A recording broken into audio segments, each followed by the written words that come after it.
Bismillahirrahmanirrahim. Assalamualaikum warahmatullahi wabarakatuh. Perkenalkan, nama saya Farah Nadifah, Prodi Akuntansi Syariah kelas A.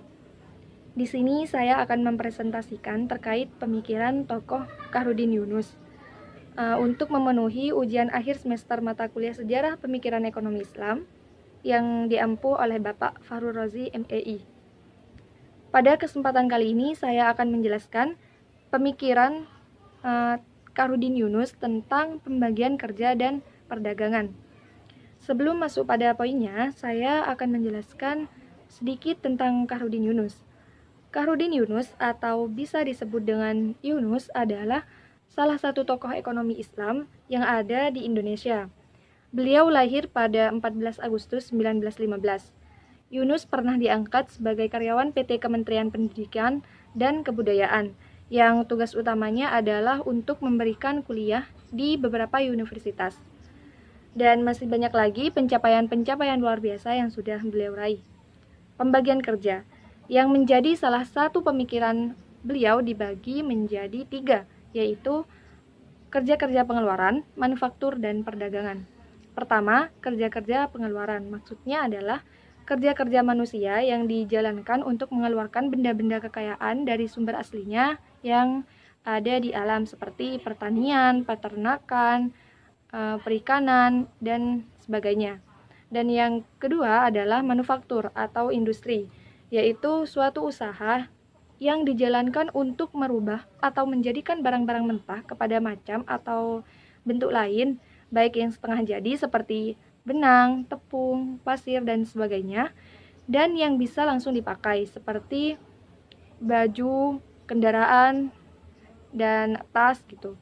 Dan yang ketiga, perdagangan yang merupakan kerja-kerja dan tindakan manusia untuk menawarkan barang-barang dan mendistribusikannya dalam jarak antara si penghasil yang pertama dan si pemakai yang akhir, yang dimulai dari produksi, konsumsi, dan distribusi. Menurut Yunus, perniagaan dan perdagangan merupakan aktivitas usaha yang paling penting dalam sosial kemasyarakatan. Karena itu, perdagangan harus dipandang sebagai salah satu pekerjaan sosial yang besar dan meluas, yang mana semua anggota masyarakat harus ikut serta di dalamnya, baik secara langsung maupun tidak langsung. Selain itu, perdagangan merupakan simpul dari 3 tahapan perekonomian yang sudah kita ketahui tadi, yaitu produksi, distribusi, dan konsumsi. Tetapi aktivitas perdagangan yang lebih unggul itu tersimpul pada aspek distribusinya.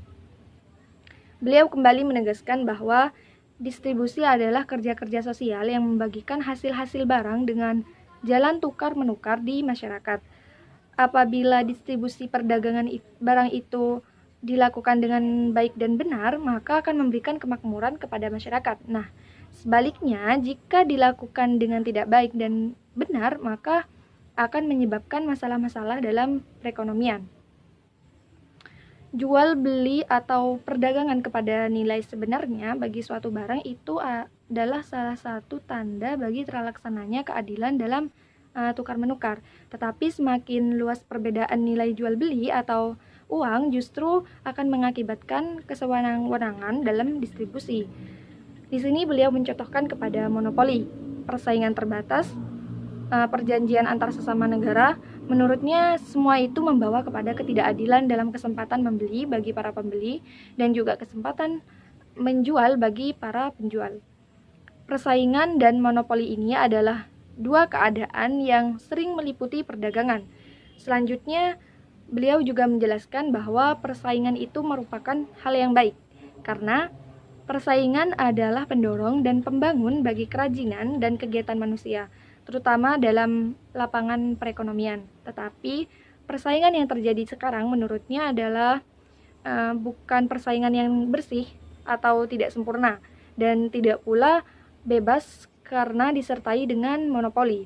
Jadi bisa diambil kesimpulan bahwa moral pedagang yang tidak baik itu akan menyebabkan distribusi barang tidak berjalan dengan lancar di pasar dan membawa kekacauan dalam produksi maupun konsumsi. Oleh karena itu, kita sebagai generasi muda harus bisa ikut menjalankan apa yang sudah ditanamkan oleh tokoh kita, yaitu Khairuddin Yunus. Karena keseimbangan akan mulai rusak dalam kehidupan perekonomian yang menyebabkan krisis-krisis ekonomi yang berulang. Jadi, perdagangan yang baik itu harus disertai dengan moral atau etika ataupun akhlak kepada para pelakunya yang akan berdampak positif pada distribusi ke depannya ataupun produksi maupun konsumsi. Baik, sampai di sini penjelasan dari saya. Terima kasih sudah meluangkan waktu untuk mendengarkan sedikit materi tadi, dan jika ada tutur kata atau penjelasan yang kurang berkenan, saya mohon maaf. Wassalamualaikum warahmatullahi wabarakatuh.